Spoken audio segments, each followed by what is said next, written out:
Good morning, children. Welcome back to this class of work, energy, and power. I have discussed some formula for integration and differentiation. Again, just revising few formulas like general formula x n dx will give you n for differentiation. D by dx of x power n is equals to n x n minus 1. This is general formula. Similarly, for integration, general formula will be x n plus 1 upon n plus 1 plus c. This is what we have discussed, and I told you that this is the sign of integration. There if you put a value, it will be definite integration. This is lower limit, this is upper limit, and while solving you have to use upper limit and lower limit properly. That I have told you already in the previous class. This is the amount of formula which we are going to use in physics. This is some common formulas used in physics. Here you can see I have told you that result of differentiation when integrated will give you the function again. You can see here, this is the differentiation of sine theta or sine x. You are getting cos x. But if you integrate this cos x, you are going to get sine x. Here. This is the formula. No derivation required. C. These are the constant of integration that will depend on values given. In physics, that is not required in few cases. Now here you can see d by dx of cos x is minus sine x. So here if you integrate sine x dx, you will get minus cos x. So it is minus cos x plus c. Now integration of tan x is d by dx of tan x is sec square x. Integration of sec square x is tan x. Differentiation of exponential part will remain as it is. Integration will also remain as it is. Now here you can ask, why can't we write x power minus 1? So see here, if it is x power minus 1 dx, then which becomes undefined or not defined. So it is not possible. So 1 by x dx will take this form log ex plus constant of integration. This is general formula.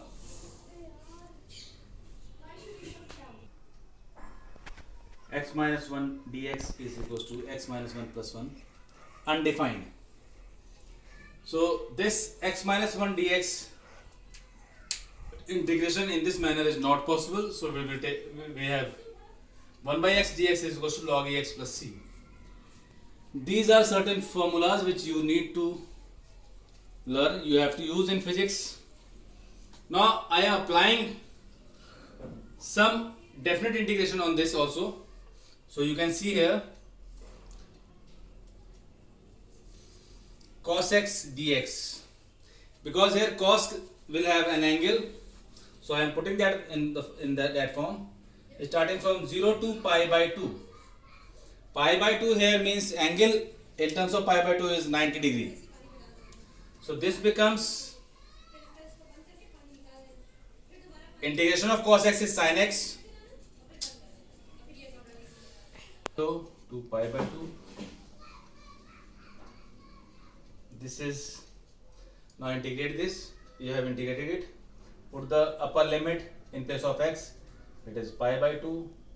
In place of x it is 0. Put the minus sign. So sin pi by 2 is 1.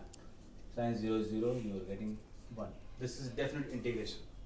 So you can apply this on the concept if you are using somewhere in physics. This part is known as definite integration. Now I am applying this concept of integration and differentiation in work power energy. So here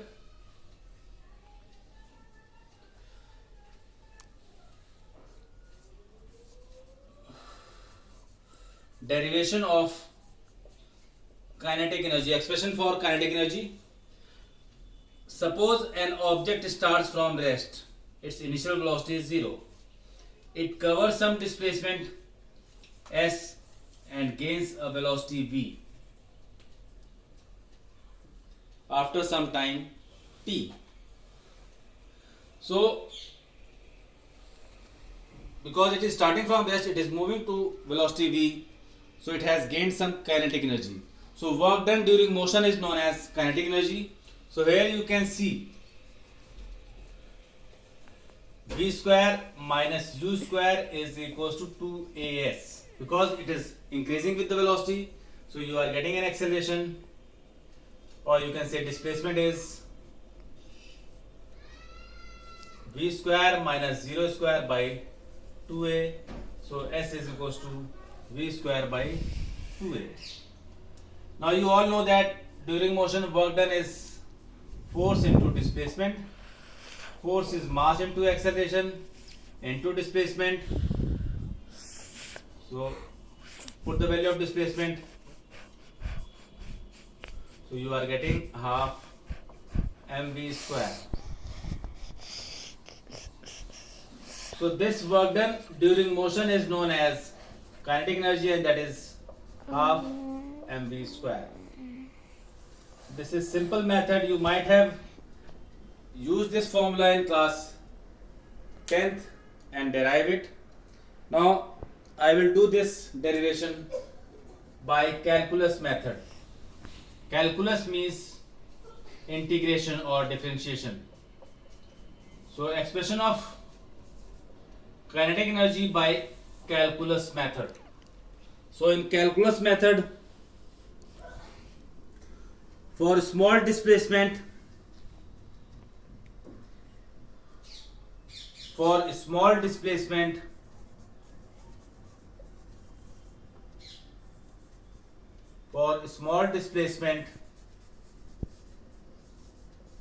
ds, let the work done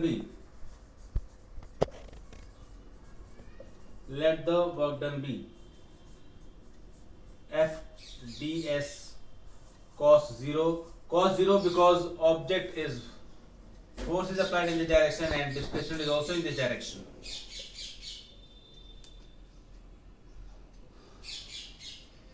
So for small displacement work done will be small. Now this dw becomes m into a ds.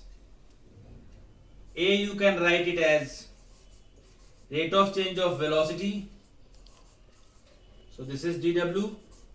Now you can see this becomes m into ds by dt into dv.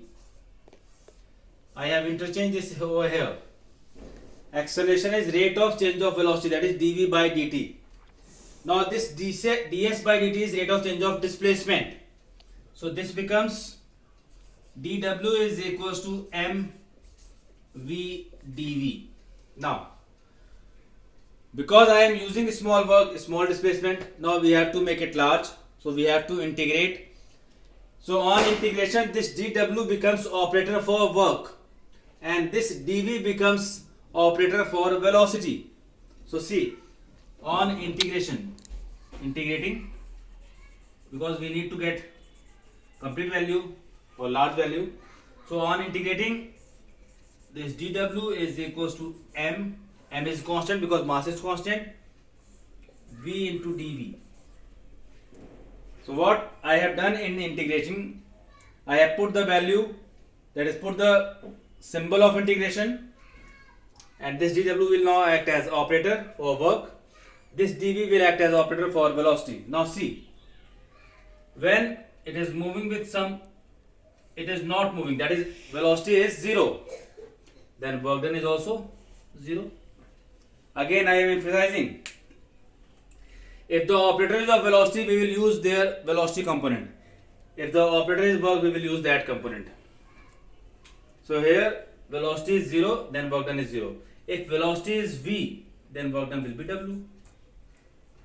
Now integration of dw, I have told you, integration of dw is w